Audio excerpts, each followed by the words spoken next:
He's a speed demon. Gary Walden's racing career kicked off in 1981 with the TR7 Pro-Am series. He drove with Alan Moffat at Bathurst in '83. Now the market gardener from YE is Bathurst bound again. Next week, it's the James Hardy 12-hour production car classic. A real war of attrition. Yeah, these cars are more like road cars, and I think the public can relate to them. I don't know, I haven't driven too many of these. The Mazda RX-7. This is what Gary Walden will be behind the wheel of next week. Well, I've been doing most of the testing in the car. Well, I think I've done probably about 1,500 kilometres so far in the last, 5 weeks, and the car hasn't missed a beat, so it's got to be in with a big chance. The new Mazda has provisional pole position. Nothing is certain in a race which lasts 12 hours, but one thing is for sure. Gary won't be tiptoeing through the tulips when he makes the switch from Kubota to Class Car on Easter Sunday. At 12 hours, anything can happen, but I'm quite certain we'll lead the race.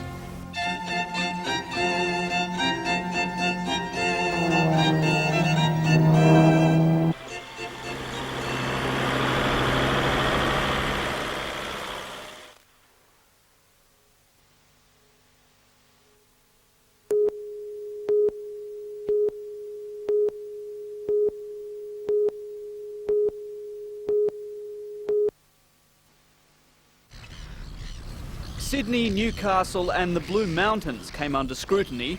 Out of 14 council areas, Newcastle was ranked 13th, with 17.5% participation. You're not comparing apples with apples when you compare a council the size of Newcastle to one of those inner city councils. A 1990 survey showed only 6% of Novocastrians were recycling, so there has been improvement. Some of the figures for council's door-to-door collection: glass, 45 tonnes, aluminium, 1.5 tonnes, steel cans, almost half a tonne. We're collecting 40 tonnes a month of bottles at our bottle banks. Now that doesn't even appear in that. What about the future? Council is formulating a waste management strategy. The report will focus on the expansion and improvement of recycling services.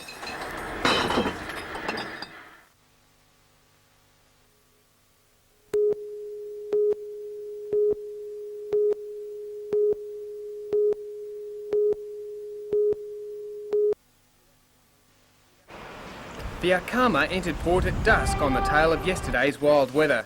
The craft is sailed by a disabled husband and wife crew. Jan Ibsen is an incomplete quadriplegic. Her husband Mike has been a paraplegic for the past 12 years after being injured in a car accident. The Ibsens have enjoyed smooth sailing for the past 3 years, living on the boat and cruising the east coast. But last night the elements and a broken steering cable put them on the rocks. Jan enjoys living on the boat but isn't too keen on the sea. I like everything but outside sailing, yeah. Ocean sailing I'm not real keen on. The cruising couple often arouse the curiosity of people they meet in their travels. Some people that you see them just checking us out, but no, generally people are pretty good. They see what we've done and what we're doing and how we're doing it, and anyone that's been on boats and around boats, see how we're handling it, it's going okay. You adjust to the situation. No, there's no different. Also in port, but not doing it as tough, the latest addition to the Barrier Reef's Quicksilver cruise fleet. It's the 30-metre, $4.5 million Wave Dancer, bound for Queensland's Low Isles off Port Douglas. The luxuriously appointed craft, built in Gosford and recently refitted, is aimed at the Barrier Reef day trip market.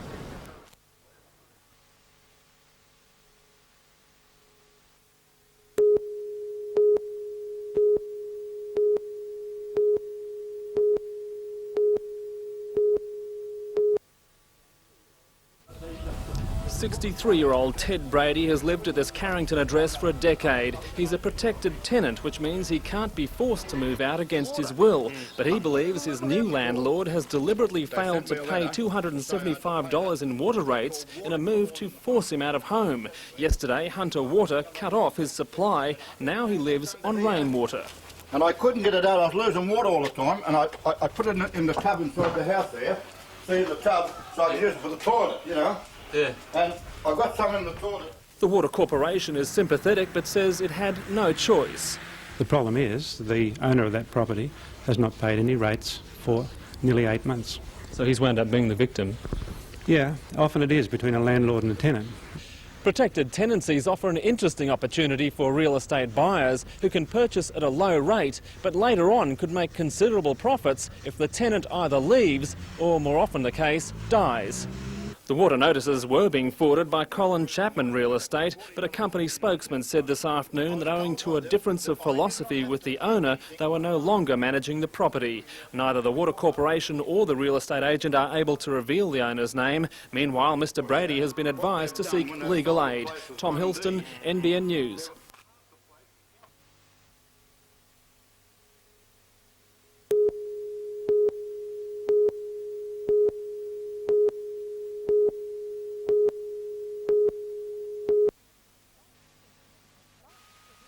Last September, facing immense public pressure, Moree Council decided against building a new office complex. Instead, Council backed a cheaper option, a $141,000 refit of its chambers. The refurbishment downstairs will certainly open the building up. It'll make it far more suitable for the air conditioning process to work properly. We've addressed the fire conditions, and we think now that we've done all we can within the budget we had to make it as pleasant as we can for the staff. But the refurbishment has meant the end for Council's banquet hall, which will be converted to the Health and Building Department. In the past, it's been a popular venue for wedding receptions, but now other halls will take up the slack. We still have the big hall for the balls. The kitchen facilities have been retained. It may require a little bit of reorganisation as far as the big functions go. With smaller functions, we have the Masonic Hall in town, and there are 2 or 3 other areas that can be used. So we really feel the people of Moree are not being disadvantaged to any great extent. There are still more improvements planned, including an upgrade of the building's first floor, but they've been put off until more money is available. A plan came up the other day from the staff looking at doing a little bit with the upstairs council chambers that we decided against at this stage because of the cost.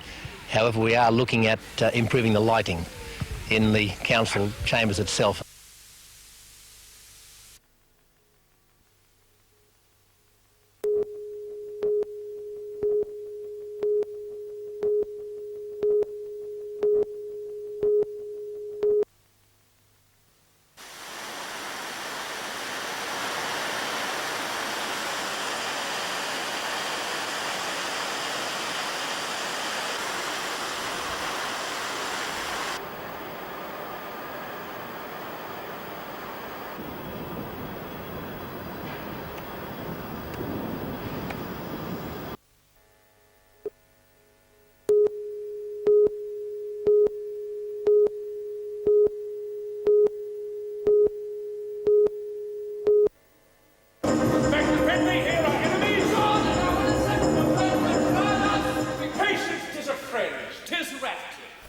The knives were out this afternoon as actors from the Bell Shakespeare Company prepared for tonight's performance of Richard III. But John Bell is still wounded by Wednesday's walkout by about 100 students and staff from Newcastle Grammar and Gosford Christian schools from the Merchant of Venice. We had 1,600 kids on Wednesday morning, and I think there was a protest by a couple of teachers. That's not a very adverse reaction at all. The rest of the kids were very enthusiastic. The teachers who led the walkout were apparently disgusted by the sight of 2 male actors kissing in the play's opening scene. In a prepared statement, Newcastle Grammar School headmaster Alan Green says his students left the play early because it was inappropriate for their age levels and was not meeting their study requirements. But at least one grammar pupil did not find the scene offensive. Not at all. It was just part of, a bit different. It was just part of the act. Were you disappointed to be taken out of the performance? Yeah, it was disappointing not to see the end of it. About 35 Year 10 students from the Gosford Christian School walked out from the same performance. The acting principal of the Gosford Christian School said the student group was making a stand by walking out. He says the students were far too young to experience such portrayals of homosexuality, and it was offensive to their sense of decency. Mr. Bell says to change the scene to satisfy overly protective teachers is out of the question. I think I wouldn't insult children's intelligence by watering down Shakespeare or any other production, saying you are not allowed to see things that adults can see.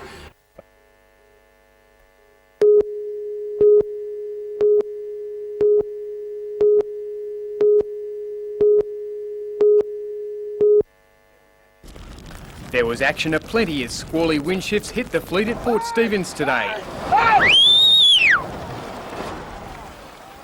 Crews from the United States, Canada, Japan, New Zealand, Russia and Port Stephens are pitting their skills against one another on the one-design Adams 10 yachts.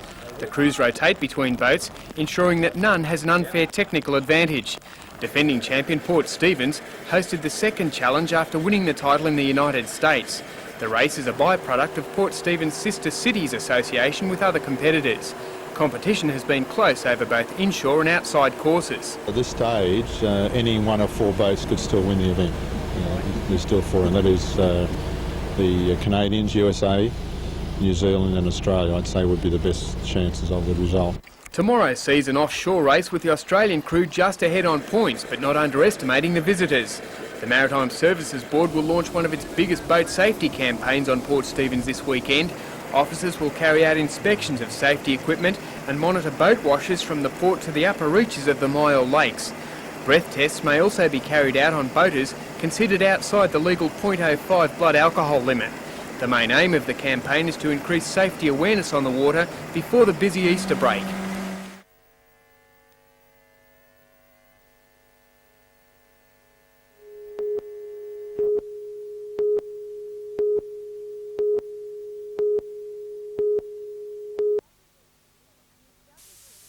The establishment of a development board in Moree has been on the cards for 12 months. While there are many organisations operating for the good of the town, it's thought a development board would tie them together, helping to promote Moree and its development. According to Shire President Greg Jones, Council needs to do more to attract developers. If we get it running the way we want to, along with an enterprise centre, we will have some funding for a couple of people to be employed, and they will be available to assist developers coming to town. Council will contribute $5,000 towards the board's establishment and its initial operation. It's hoped the Department of Further Education and Training will help fund the project. The rest of the money will come from the community. It's thought around $25,000 will get the development board off the ground. In Armidale, meanwhile, students and staff at the University of New England have been told that the prevalence of sexual relationships between students and teachers is too high. This question about how many staff and students are involved, I think it's fair to say that there are a large number of relationships. Dr. Carol Backey of Adelaide University believes action must be taken throughout Australia to prevent such relationships occurring. I think it's the role of the university to take action to implement some constraints on consensual staff-student relationships and a code of teaching practice, including addressing this question.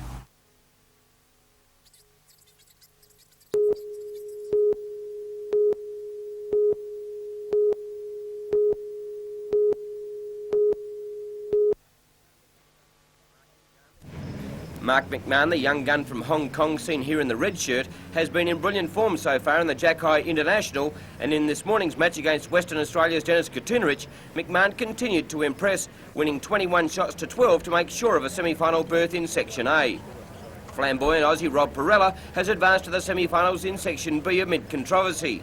New Zealand's Peter Bellis has claimed the bowls used by Perella have been shaved, and officials will carry out tests a little later.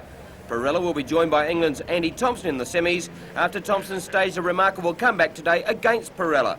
Thompson had to beat Perella by a margin of 21-15 or greater to make the last 4, and he did just that, winning 21-9. The other semi-final spot is still up for grabs, and that'll be decided between South Australia's Ian Taylor and Western Australian Dennis Katunerich.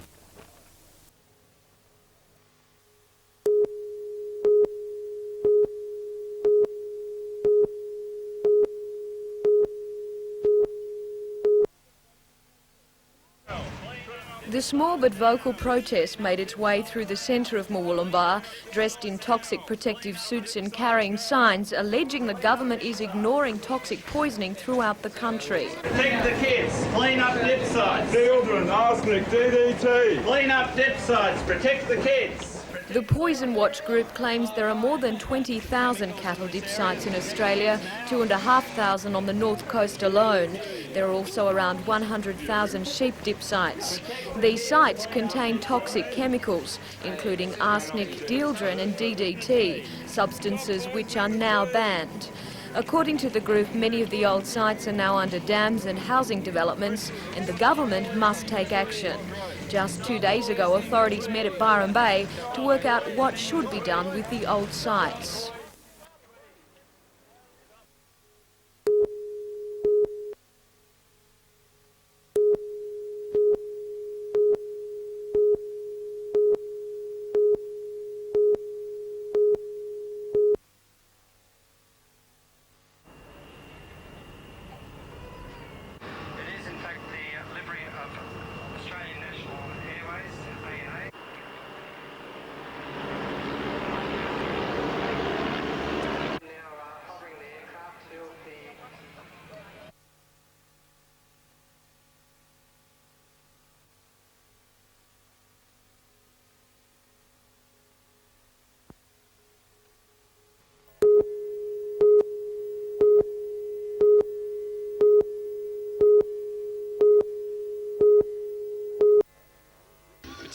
It was all glitz and glamour as fans ushered in a new era of basketball in the Still City. Everett Stevens grabbed the first points for the locals, and at the other end, Terry Dozie was all fired up in defence. Here he is with the ball now. Oh, swatted away there. What a sensational defensive play. The Giants found their stride, Reedy with a long three-pointer, and the Iceman Darryl Pearce the same to give North Melbourne a 10-point lead at quarter time. Needing inspiration, Captain Al Green fired up and let Bruce Palmer know what he thought of their little battle. And the Falcons combined well to narrow the gap. He's got that look in the eye. But right on the buzzer, Pearce and Fisher hit three-pointers to hold a lead of 4 at Oranges. Everett Stevens was proving a handful for the Giants' defence with his fancy footwork, but the feeling in the match surfaced, Dozier giving Ray Borner a quick facial after being fouled. But all that drama was insignificant to the finish of the match. Behind by 7, Sean Dennis pulled the Falcons back to within 1 with 2 sensational three-pointers. Oh, magic shot! Absolutely incredible for Sean. Mark Leader was fouled and went to the line. Shot for a win, but it was cleared by Kuiper. Both benches questioned the decision. 16 seconds left, and Fisher was fouled, giving the Falcons the ball.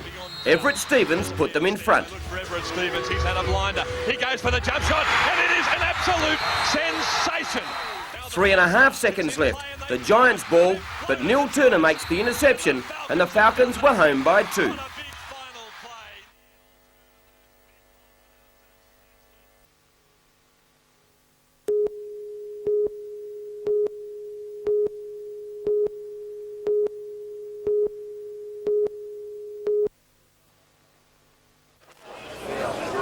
Cessnock opened brilliantly. Alan Smith's long cut-out pass found Giant winger Colin Reid steaming onto the ball, and he charged ahead from the halfway mark, pushed off a couple of would-be Lions defenders, and the Goannas led 6-0. Again the underdogs attacked. Jeff Wiscombe's ball of beauty to Ian Williamson, and he set sail for the line. The South's defence not able to reel him in. But South hit back. Kim Heater scoring a solo try from just in front of the uprights, Cessnock falling off the tackles. And to the delight of many, a set piece that paid dividends. Runners went either side, and halfback Brad Guy went straight up the middle and crossed without too many hands being laid on him. South led 14-10 and went further ahead when Winkler grubber kicked into the in-goal, and Glenn Burns was there to ground the ball, and the Lions were on a roll. Big front rower Adrian Bubb really put the issue beyond doubt with a determined charge for the try line, and the Cessnock defence lay in tatters as Bubb scored.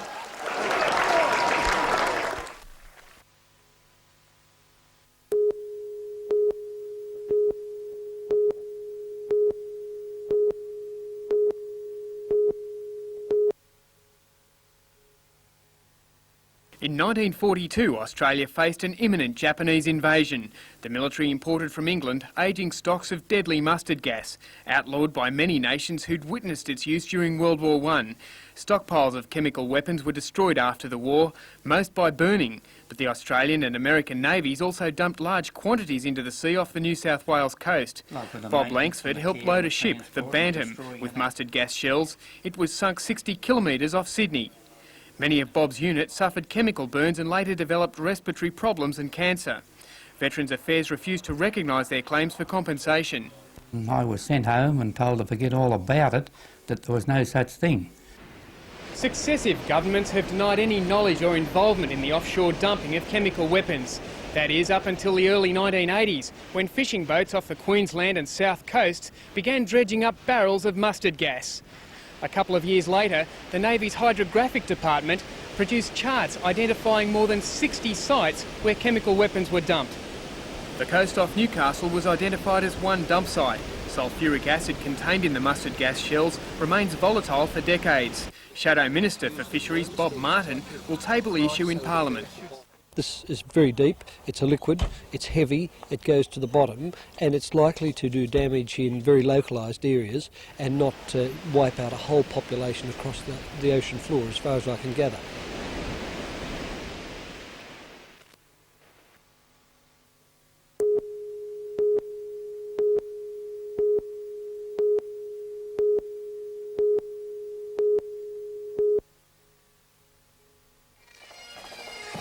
In 1941, German propaganda called on the embattled Australian 9th Division to throw down its weapons and stop living like rats in the rubble of the North African port city of Tobruk.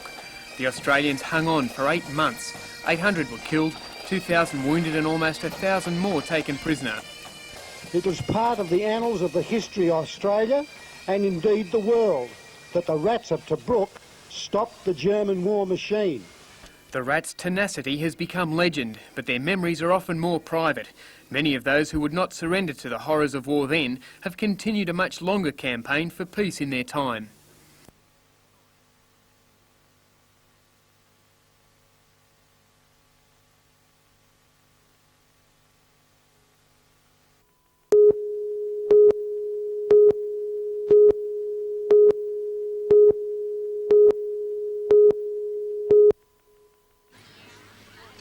Competitors and spectators from all over the state took part in the inaugural carnival that saw Steve Atkins from Newcastle take out both the fun run and the Coca-Cola Country Mile in record time.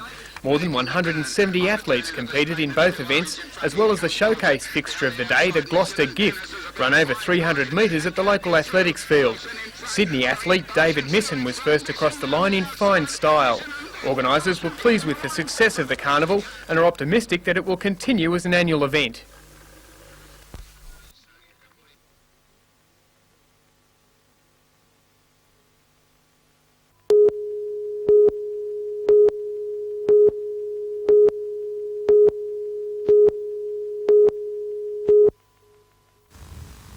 Locals were woken up early on Sunday morning by an explosion at the mill.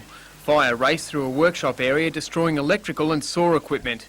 Quick action by regular and bushfire brigades checked the blaze before it spread to the main section of the mill. Damage is estimated at about $150,000, and the mill will be out of action for several weeks.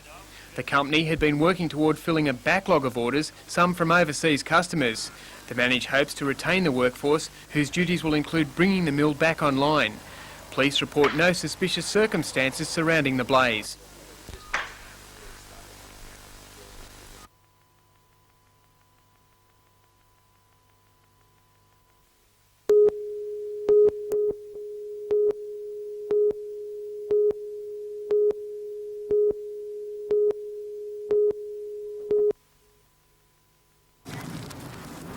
The house on Elizabeth Street was deserted this morning, the interior bearing evidence of last night's blaze. Neighbours say the fire broke out shortly after 8 p.m. We were sitting watching TV about 8:30 and the children from next door came running in saying that the house was on fire. And the time we got over there and had a quick look, the place was well alight and we couldn't get inside. It's believed the fire was the result of an electrical fault in a television set. The occupants of the home, a woman and her 4 children, are staying with friends. The Salvation Army is also assisting. This morning we're reassessing the situation for clothing and what other assistance, because a lot of furniture items were destroyed as well. And so I've just spoken to the family. They're going to come into our welfare centre and we'll assess the further help that's needed.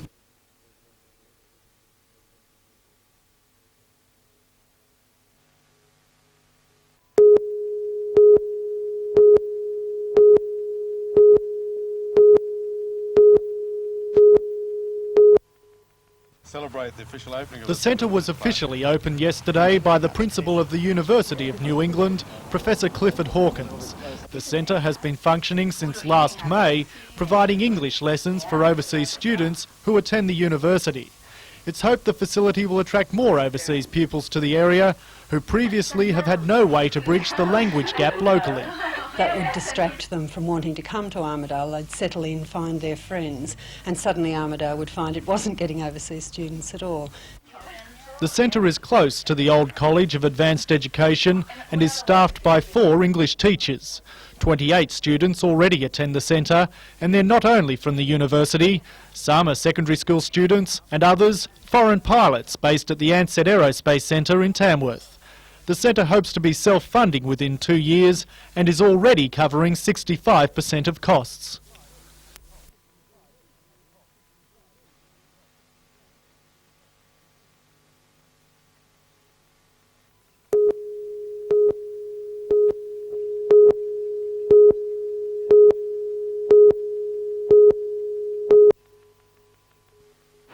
At present, the F3 ends at Palmer's Road near Freeman's Waterhole. Construction is now underway between here and Minmai. Plans show that this is where the freeway will end in 1993. The traffic from the 4 lanes will then flow into Lennigan's Drive, now a 2-lane road. The problem for the residents of Black Hill is that the freeway will lead to their back door. As far as they're concerned, it won't go far enough. Raymond Gray is a member of the Concerned Citizens Group. He believes that the freeway should be continued a further 8 kilometres so that it joins the New England Highway. It's a very busy road. Add that to the 40% extra traffic that the RTA says will come onto it, and we feel it'll be much more than 40%, all the trucks and so forth, and it'll be a pretty dangerous little road for all the local people to go in and out on when they're going about their business day by day. Minister for Land Transport Bob Brown says the next stage of the expressway hasn't been finalised. In the meantime, he's considering widening Lennigan's Drive to cope with the extra traffic. I've received a submission from the Road and Traffic Authority in New South Wales to give consideration to duplicating Lennigan's Drive so that that problem will be overcome even in the short term. Bob Brown will meet with residents tonight. Late this afternoon, he announced $1 million has been allocated to study the options that are available. Jane Anderson, NBN News.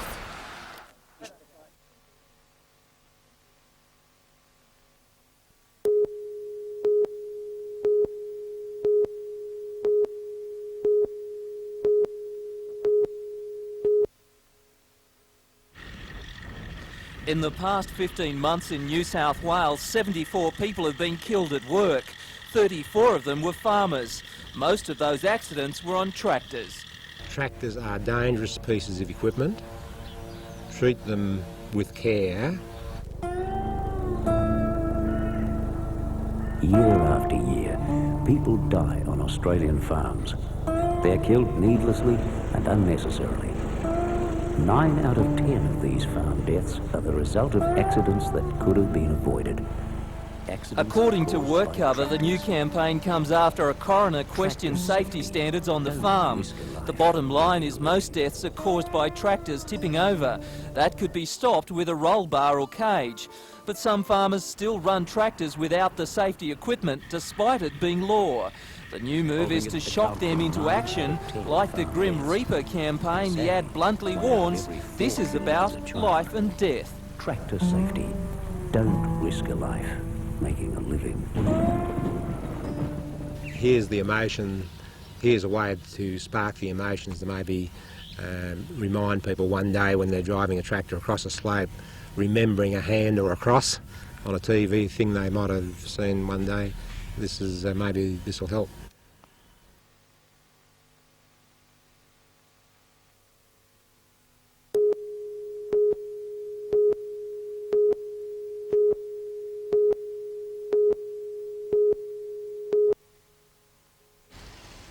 The Toronto railway station closed 2 years ago and quickly fell into disrepair. The federal government agreed to have it refurbished as part of its Skillshare job creation program. During an 8-week period, a dozen unemployed men transformed the building into a pleasant new home for the Lake Macquarie Historic Society. In the process, they gained some valuable new trade skills and today collected their certificates from Land Transport Minister Bob Brown. We all worked as a team. We all knew things that we others didn't know, and we all worked together and got it done at the end. It came out pretty good, I think, too. You can visit the station and peruse the memorabilia, but only if you get in touch with the Society first.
Miss Red Shield appeal may have had to sing for her supper, but the guests at today's Salvation Army lunch were reminded by the Governor that many Australians are wondering where their next meal is coming from. For a country as affluent as ours, there are too many homeless and destitute people, abused children and addicts, and too many broken families, as well as some who start life without even the chance of being part of a normal family. But not far away from the suffering, there's the salvos, whose front line always is amongst the distressed and the disadvantaged. Rear Admiral Sinclair launched this year's Hunter Appeal, which began with corporate donations at the lunch today, but gets into full swing with a door knock on May the 24th. The salvos hope to raise $480,000 in the Hunter this year to help maintain its services. About 150 families rely on the Salvation Army each week, and the calls for help will only increase if the recession gets deeper. Certainly the deepest I've seen in 40 years, and even if the recession has bottomed, even if it bottoms tomorrow, there's a big lead time before the welfare situation bottoms. Also on the front line of recession relief is the Samaritans Foundation. In the first 3 months of this year, the foundation has had 2,099 people come to them for help, compared with 1,246 for the same time last year. Scott Bevan, NBN News.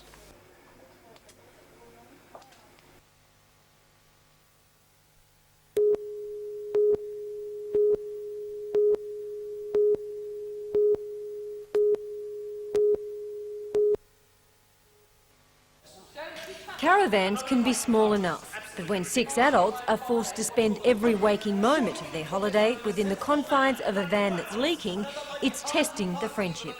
Right. Pierce, do something! Oh, come on, fellas, that's not Friday. But If you lay one finger on my husband, you'll have me to answer to. Monica, get out of the way. I certainly will not. I'm warning you, Monica. Oh, yes? What are you going to do? As tension builds, so does the nagging. 5 days of rain. Would you believe it? The perfect summer holiday. I think you'll find it's 6.